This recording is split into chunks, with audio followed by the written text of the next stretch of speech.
Yes, people, it finally happened. The fated day has arrived. Quickly, before we get into the video, if you would hit that subscribe button and hit that bell to get notified. We drop new episodes of FORNEVERNEWS every Saturday, 12 p.m. EST. And throughout the week, we re-upload some of those segments into smaller bits for your viewing pleasure. Please hit them buttons. Let's get into the news, shall we? The Tokyo Revengers manga has come to an end. The final chapter came out, and I'm not gonna lie, I'm gonna be very honest with you. I am very scared, skeptical, and worried about whenever I do go back to finish the manga, because everybody that I've heard has said that that is one of the worst endings of a manga. People that hate Attack on Titan's ending say that, yo, Attack on Titan's ending makes this ending look bad, which is kind of crazy, because if you think, you get what I'm saying, like, yeah, Tokyo Revengers ending has not been met with any sort of critical praise, but apparently, even though the manga is over, it's not quite over. And I fully expected it, considering that Tokyo Revengers makes a lot of money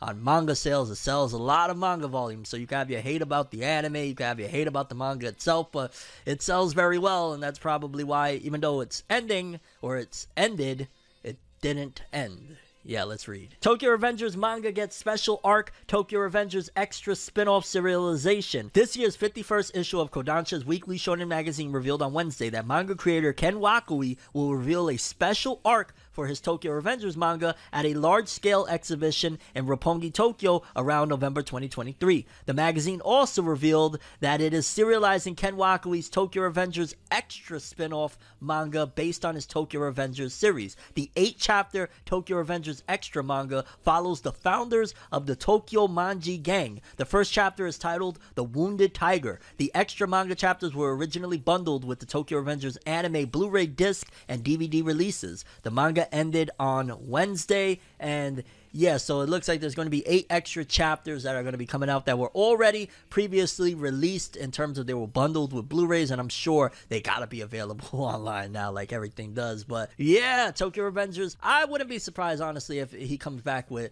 another addition to Tokyo Revengers, whether it be another character that is a time leaper or something along the lines of that, because I'm gonna just say it, that it makes a lot of freaking money, and opposed to Weekly Shonen Jump, because Tokyo Revengers is in Weekly Shonen magazine. This is a smaller publication. To put it into perspective, if Jump sells like 1 million copies per issue or whatnot, Weekly Shonen magazine sells like 500, 600,000. So that's the difference in terms of readership, in terms of popularity and all that good stuff. So with Weekly Shonen magazine, the problem they have too is that they don't see as many hits as Weekly Shonen Jump. So when they get a hit, it's imperative that they stick with it.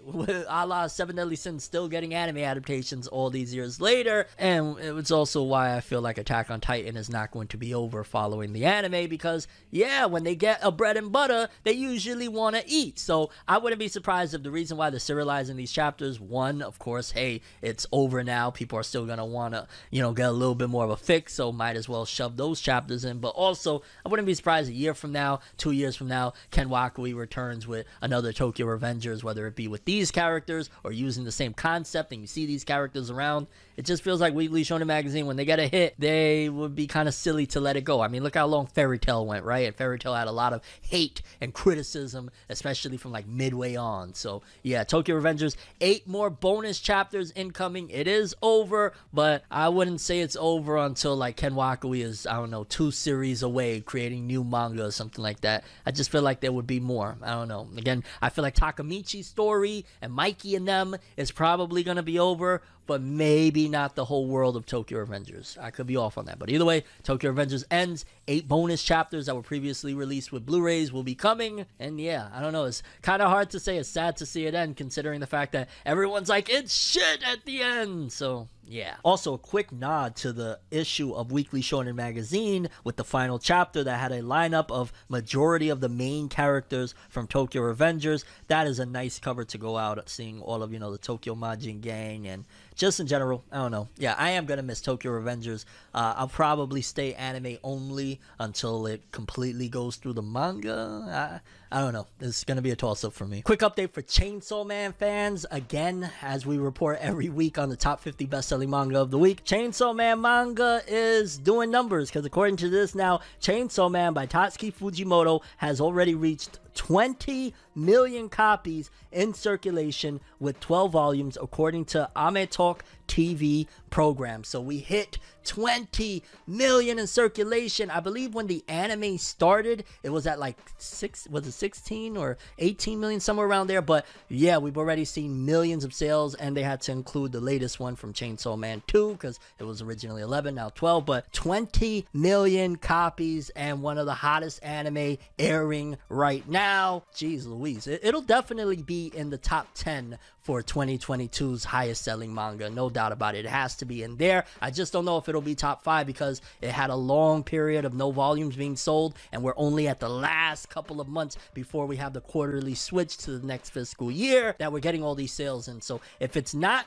top 10, top 5 this year, it will 100% be next year, because we're only 6 episodes out and the fiscal year changes like any week now. So somewhere in November we'll be in the fresh week, and all of those new sales that are still coming in are going to be accumulated for next year's, big 2022 biggest manga sales and whatnot. But yeah, 20 million in circulation, baby. Let's go. Chainsaw Man.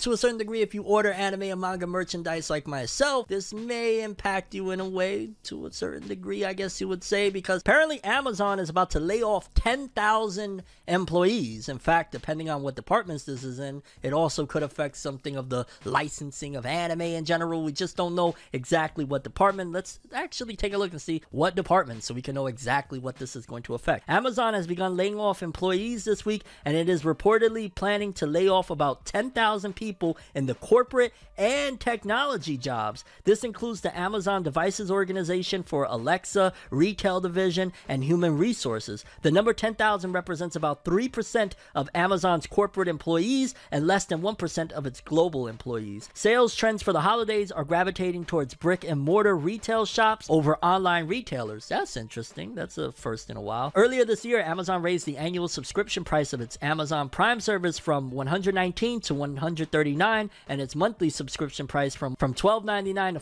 $14.99. The company plans to triple the amount of original shows and movies that debut on the Amazon Prime Video streaming service. I doubt that. I don't know. Or are they going to even be good, considering? Dog, they're getting rid of 10,000 people. Amazon revealed in its Q4 earnings report that it earned $137 billion in quarterly revenue, an increase over the previous year's $125 billion. The company reported profits of $14.3 billion, almost double the previous year's profits of $7.2 billion. So all of that profit, and you're firing 10,000 people, and then on top of that, you're going to triple the output. That sounds like a recipe of disaster. And again, I'm wondering who's going to be handling the anime sections, for all the merchandising stuff, the licensing titles for their Amazon Prime stuff. They don't do many, but they usually get the good ones. So this is going to be interesting to see. Like, I don't know. I guess it's just bottom line capitalism, because at the end of the day, there doesn't seem to be a reason, if you're doubling profits, to knock off 10,000 employees. I'm just saying.